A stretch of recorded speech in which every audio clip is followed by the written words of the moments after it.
Girl, pick up the phone. I'm calling you. I get everything I want cause I attract it. Looking at my phone, but I'm trying to disconnect it. So I was in the middle of doing my makeup and I was like, let me call my angels. Let me pull out the camera and call my angel. Hey y'all. Say hey Rose.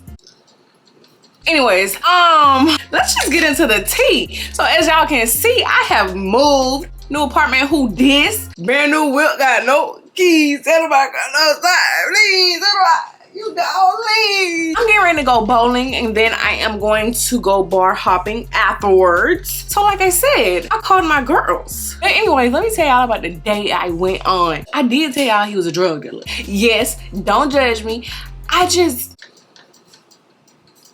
don't know. Anyways, y'all, we went out to dinner and we didn't have reservations, so we were on the wait list. And while we were waiting, we noticed we was down the street from a Target. And he asked me if I needed some stuff from Target since I just had moved in. So I was like, yeah. So we went on like a mini shopping spree at Target. He got me a couple things for the apartment. And then we went back to the restaurant, we ate, we chit-chatted, did all that fancy shit. As we were leaving, he got a phone call from his friend. His friend was like, hey, I wanna come bowling. He was like, yeah, we'll pull up. The bowling alley was in the town that he lived in. So he was like, let's stop by my house and drop our food off and the stuff that you got so it won't just be sitting in the car all night. So we pull up to his house. I help him bring the stuff in. Then he gets another call. Now this wasn't a personal call. This was a business call because it was on his business phone. He got two phones, y'all. He got a flip phone and he got an iPhone. And y'all can probably guess which one is the business phone. So, so he answered his business call. I pretty much hear the gist of it. And he tells me, hey, I gotta go handle some business, gotta go make a play. I'm not taking you along with me, so just hang back here. Then when I get back, we're gonna go bowling. So I hung back there. I had a couple drinks at the restaurant we had been to, and liquor made me sleepy, y'all. So I end up falling asleep. I wake up thinking I haven't slept for about 20 minutes, 30 minutes, 30 at the most. I had been asleep for an hour and a half. So I wake up on the sofa like, what the fuck is going on? Cause he ain't nowhere to be seen. I call him and he like, yeah, I just got tied up. I'm just down the street, babe. I just had to make this play, blah, blah, blah, blah, blah. I'm like, okay. The bowling alley gonna be fucking closed, so what are you doing? What exactly are you doing? Y'all, I fall asleep again. I wake up like 2 to 3 hours later. He still ain't there. So I text him and I call him and I'm blowing him up because first of all, I'm in this man's apartment. So I don't know if this nigga secretly got a girlfriend. I don't know if his baby mamas be popping up at his shit. I don't know what the ops might be. Like, I'm just like, hey, I don't feel safe at your apartment alone. Like, can you come the fuck back? And he just like, I'm coming. I promise I'm coming. You good? You safe there? I wouldn't leave you there if you wasn't safe. Blah, blah, blah, blah, blah. Blah, blah, blah, blah, blah. Bullshit. And he apologized and he's sorry. Blah, blah, blah, blah, blah. We'll go out to breakfast in the morning. Blah, blah, blah, blah, blah. I'm like, I ain't even got no fucking clothes. I ain't got no toothbrush. I ain't got shit here. He like, no, I'm sorry. I got you a toothbrush. I got you your makeup wipe so you can feel comfortable, this and that. I'm like, I don't even got no fucking clothes to go anywhere in the morning. He was like, it's okay. We can go get you something to wear in the morning. And we just going back and forth. So he actually goes to Quick Trip and gets me a toothbrush. And thank God they had makeup wipes. And he like, he's sorry. Just stay the night and he'll take me out for breakfast in the morning. I just eventually go in the shower, wash my ass, wash my face, and just go to bed. I'm like, fuck it. So morning rolls around. It's probably like 7, 8 o'clock in the morning. Is he there, y'all? Hell no. Text him, he ain't replying. I'm calling him, he ain't replying. And I'm like, hey, I'm just about to Uber home. Your shit is gonna be unlocked. So here's a warning. Here's a heads up that you will be coming back to an unlocked apartment. I don't know if all your shit gonna be in here, but I'm letting you know right now, I won't be here, buddy. So I get my shit together. I get all the shit he bought me for my apartment. And I call my Uber. The Uber is like 15 minutes away. While I'm sitting there waiting on my Uber, guess who walks in the fucking house? Guess who walked in the fucking house with a bag of food, y'all? See, this where he got me though. This where he got me because I don't know if y'all from Georgia or not and know about the Flying Biscuit. But he came in the house with a bag from Flying Biscuit. He apologized. He told me to cancel my Uber. He was sorry. Blah, blah, blah, blah, blah. So I canceled my Uber and I just sat my fat ass down and I ate my food. If y'all thought I was gonna sit on business, this was not the story for you, babes, because I didn't. He was like, he knew we wasn't gonna make it there in time, so he just went ahead and got me some. I was like, okay. As you got me there. You did get me there. You did get me there. But I'm truly no man's peace, because after I ate my food, I got to grilling. Because nigga, how I know you wasn't with a bitch all night? How do I truly know you was on a block with the bros? And then he showed me his gambling proceeds that he had won.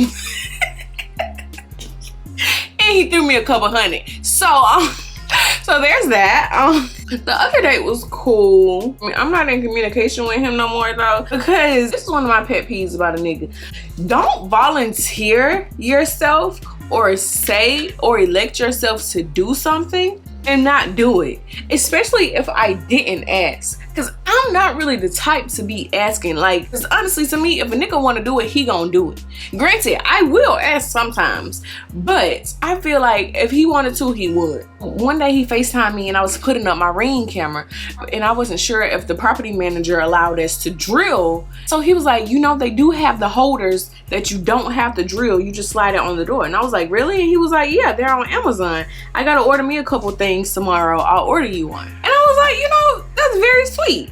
See, I didn't ask. It just came naturally. He just said, hey, I'm gonna get this for you. You know? Did he get it? No. So like a week goes by and I ask him, I'm like, hey, did you order it? Not like to rush you or anything, but like I want to put it up. And he's like, no, I didn't. I forgot, blah, blah, blah, blah, blah, blah. Another week goes by and I'm just like, fuck it. Like that nigga, like, okay, that's cool. Like you didn't have to, you know, whatever. I'm gonna do it. I'm gonna do it. Because at the end of the day, I'm a single mom living in a new community. I want that extra level of security. I want my Ring camera up. Another instance happens. He asked me what I'm doing. I tell him, going to the nail salon.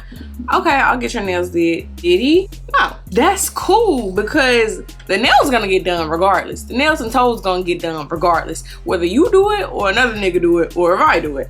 So I'm gonna make shit happen regardless. Stop saying you're going to do it if you know you're not going to do it. Like that shit irks me so bad and I don't understand the thought process. I truly don't. Cause nigga, what? Cause I didn't ask you. Like nobody asked you to do this. You said you was gonna do it. Like I don't get that and I don't like that. So I don't know if it was being petty or what, but I just slowly stopped talking to him because it's like, what? Like, huh? I don't understand. And another instance happened again with him about paying for my dinner tab while I was out one night. And once again, he didn't come through with doing it. Which, I mean, it's gonna get done regardless. But at this point, stop saying you're gonna do something if you know you're not gonna do it. Because at the end of the day, I'm a grown woman. I take care of myself. But if a nigga says, hey, I'm gonna take care of this for you, I'm not gonna say no, but I also know I didn't ask for it. So when you don't come through with it, it's just like, huh? I don't know, men are odd. So I no longer talk to him. I would respect you more if you said, hey, I can't do that. But the thing is, I don't ask him to do shit. Like you ask a nigga for nothing and he still don't have it.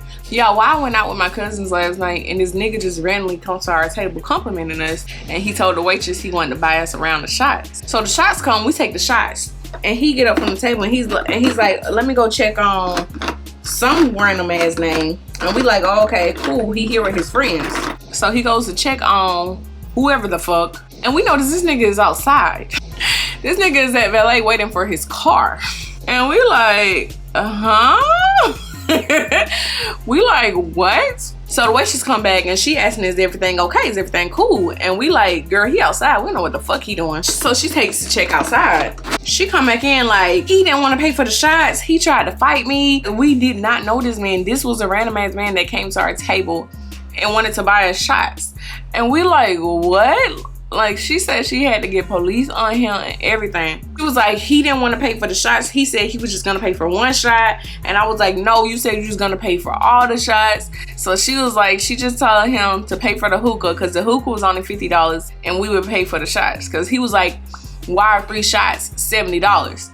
But it's like, nigga, you're in Buckhead. I don't know if y'all are familiar with Atlanta. Everything is expensive in Buckhead. We were at this restaurant called Pasha. So she was just so distraught. She was like, I tried to get him to play. He didn't want to. So I told him that y'all would handle the shots and he could just pay for the hookah. We was like, yes, girl, of course. We'll pay for the shots. It's cool. Like, don't even sweat it, girl. These niggas is crazy. Niggas is weird. Like, don't even sweat it, sweetheart. I am done getting ready. I love this flip over look. Flip over me all summer. I just love it. It's so cute. It's easy.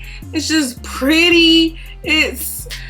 I love it. But anyways, y'all, this is obviously the end of the video because I'm done getting ready. So I'm gonna hang up on y'all ass. You wanna say bye, girls?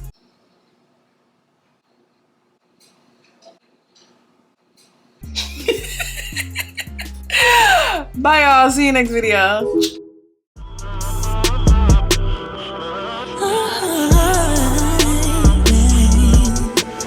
Wake up in my bed, I just wanna have a good day. Thinking